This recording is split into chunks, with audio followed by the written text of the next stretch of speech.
어제 옛사람을 벗어버리라 말씀을 하셨고 새 사람을 입으라 말씀을 하셨습니다. 허망된 야망, 꿈, 목표 버리라. 그 야망을 이루기 위한 여러 가지 욕심들 버려라.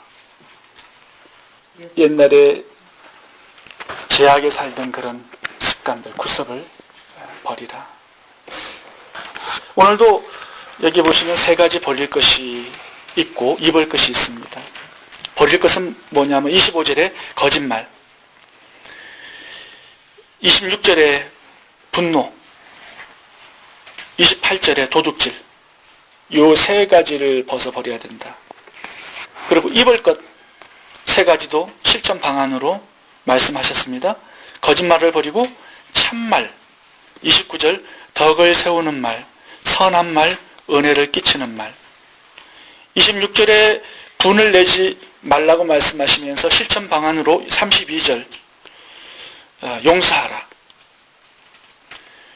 28절에 도적질 하지 말라고 말씀하시면서 실천 방안으로 구제하라, 선한 일을 하라, 28절에 이렇게 말씀합니다. 오늘 본문에 보시면은 27절에 보시면 마귀가 나오고 30절에 보면 성령이 나옵니다. 그러니까 이 배후에서 역사하는 영적 존재들이 나와요. 무슨 말씀을 하시는 거예요? 여러분 오늘 본문에 보시면은 벗어버리라, 이런 소극적 명령에서 끝나지 않고 적극적으로 의를 실천하는 쪽으로 살아가라, 이렇게 말씀을 하고 있습니다.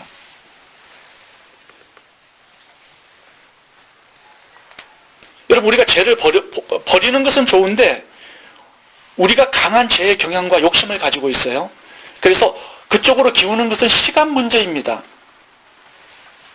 그래서 적극적으로 말씀을 실천하고 순종하고 의 쪽에서 살아가지 아니하면 다시 옛날의 옷을 다시 입게 되어 있어요. 자, 오늘 마귀가 틈을 타는데 어떤 사람에게 틈을 타냐 하면 단지 벗어놓는 그 상태에 있는 사람들에게 틈을 탑니다.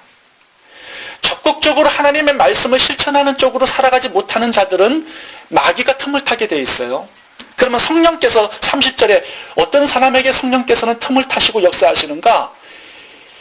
하나님의 말씀을 적극적으로 순종하고 실천하는 의 쪽에서 살아가는 사람들에게 성령은 역사하시고 틈을 타세요. 그러니까 여러분 아셔야 돼요. 마귀가 틈을 타는 사람이 있고 성령께서 틈을 타시는 사람이 있습니다. 죄를 벗어놓고 소극적으로 살아가는 사람, 말씀에 적극적으로 실천하여 살아가는 사람, 두 종류의 사람들이 있는 것입니다. 여러분 거짓말을 한번 살펴보겠습니다.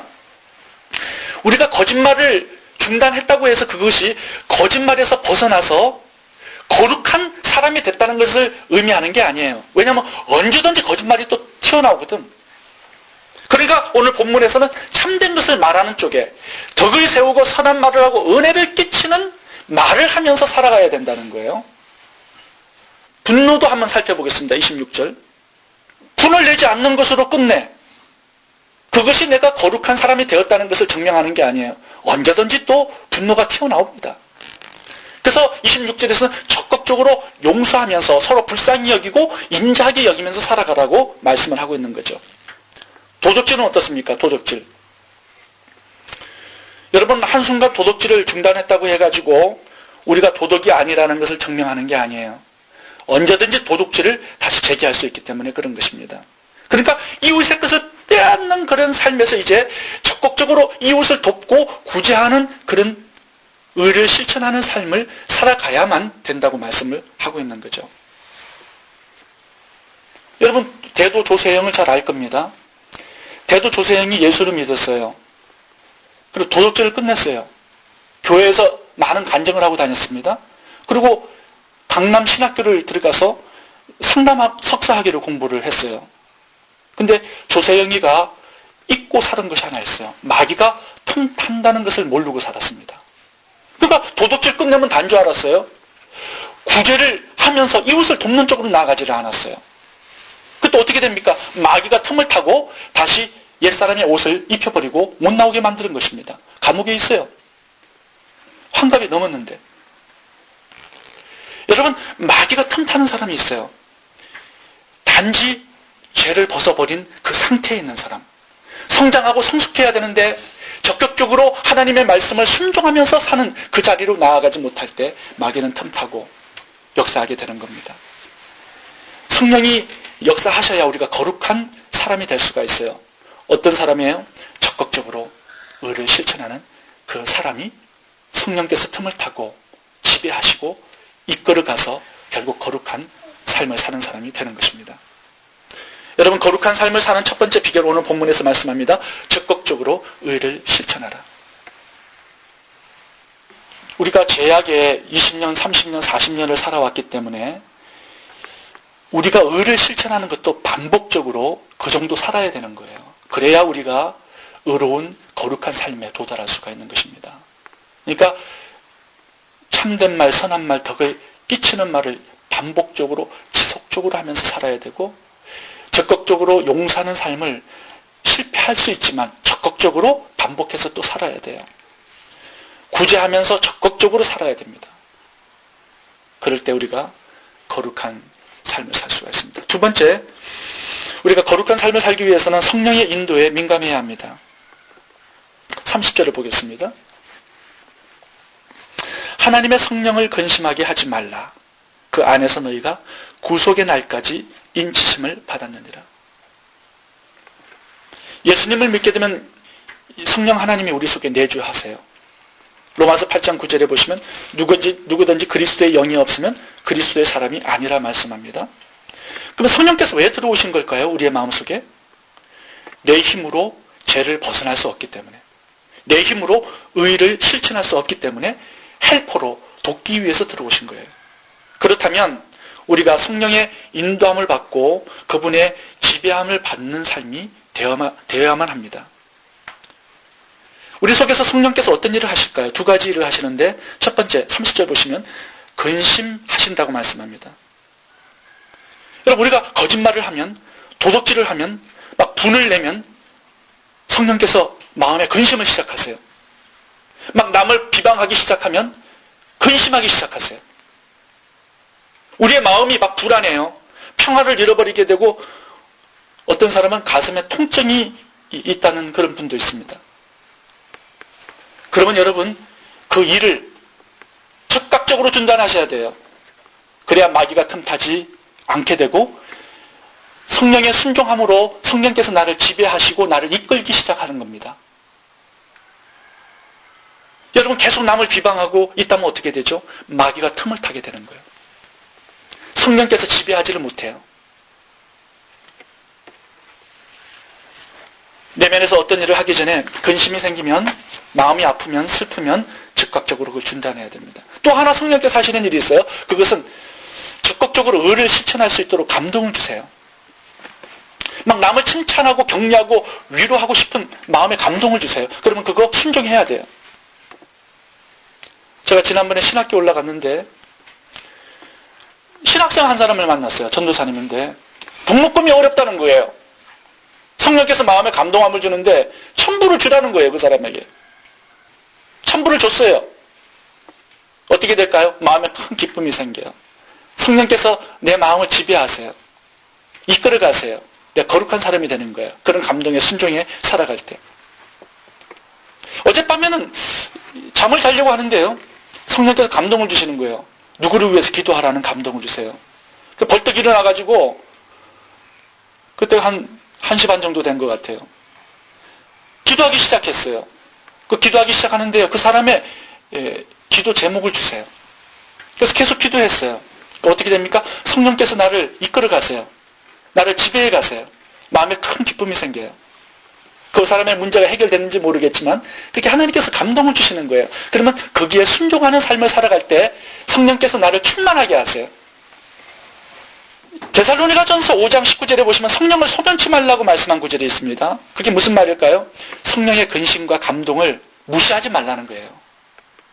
순종에 살아갈수록 성령님은 나를 충만하게 하세요. 지배하세요. 이끌어가세요. 그럼 거룩한 삶을 자동적으로 살게 되는 거예요. 성령 안에서. 에베소서 5장 18절 보시면 성령의 충만함을 받으라고 말씀하세요. 어떻게 받아요? 성령의 작은 감동에 순종함으로, 성령의 건심에 순종함으로 성령께서 나를 충만하게 지배하시는 것입니다.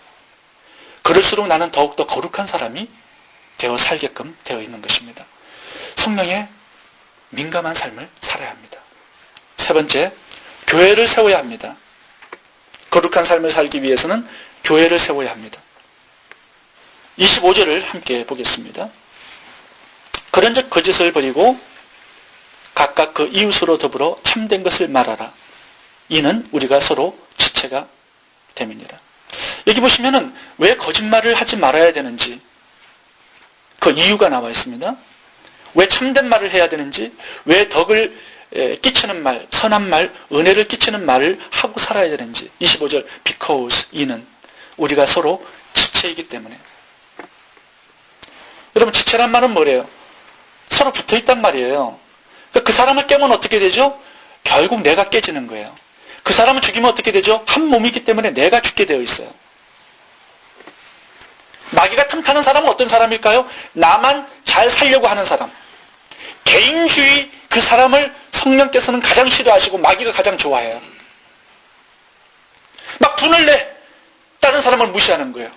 막 도둑질해, 다른 사람의 피해를 주는 거예요. 지체이기 때문에 그 사람에게 가는 피해는 내가 다 받는 피해가 돼요. 반대로 그 사람을 세우면 내가 세워지는 거예요. 그 사람을 축복하면 내가 복을 받게 되어 있는 거예요. 이게 한 몸의 지체가 된 사람들의 운명입니다. 그러니까 여러분, 다른 사람을 세운다는 것은 뭐예요? 결국은 하나님의 몸을 세우고 교회를 세운다는 거예요. 그 사람을 성령께서는 축복하기 시작하시고 이끌어 가세요. 거룩한 삶을 살게 하세요. 지배하셔가지고. 여러분, 개인주의가 가장 마귀가 틈을 타는 사람들입니다. 이미 더러워진 사람이고 제약된 삶을 사는 사람이에요. 왜냐하면 성경에 위배돼요. 성경은 하나님 사랑, 이웃 사랑을 명령하고 있습니다. 개인주의는 그걸 깨는 사람들이에요. 그러니까 마귀가 틈을 타는 거죠. 창조의 원리에서 반대되는 개념이에요. 여러분, 그래서 성령께서 역사하시기 위해서는 지체를 세우고 그리스도의 몸인 교회를 세워나가야 되는 거예요. 성령께서는 교회를 세우시기 위해서 오셨어요. 내가 거기에 동참할 때 성령께서 나를 지배하시고 역사하는 것입니다. 몸이 세워지지 않으면 개인도 세워지지 않습니다. 몸이 자라지 않으면 개인도 자라지 않아요. 왜냐하면 몸이 성장하면서 몸의 각 지체가 다른 지체와 더불어 성장하기 때문에 그런 것입니다. 여러분, 이렇게 한번 생각해 보세요. 내가 개인적으로 성장하기를 원해요.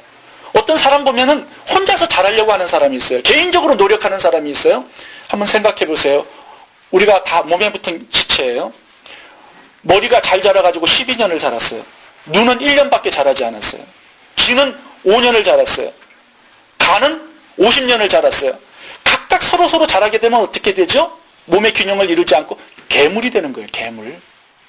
그러니까 하나님께서 원하시는 것은 몸이 균형을, 밸런스를 맞춰서 성장함으로 그 개인들이 지체가 함께 성장하는 것이 하나님의 방식입니다.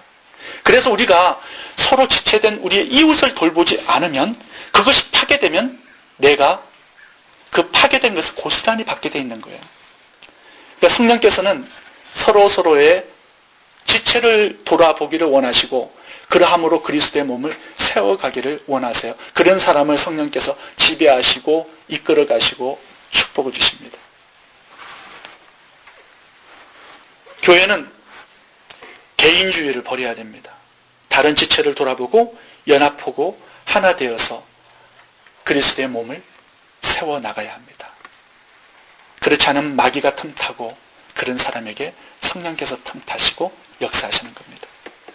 거룩한 삶을 살기 위해서는 거룩하신 성령과 접촉을 해야 돼요. 그분의 지배를 받고 이끌림을 받아야 돼요. 오늘 본문에서 3가지 말씀합니다. 적극적으로 의를 실천하라.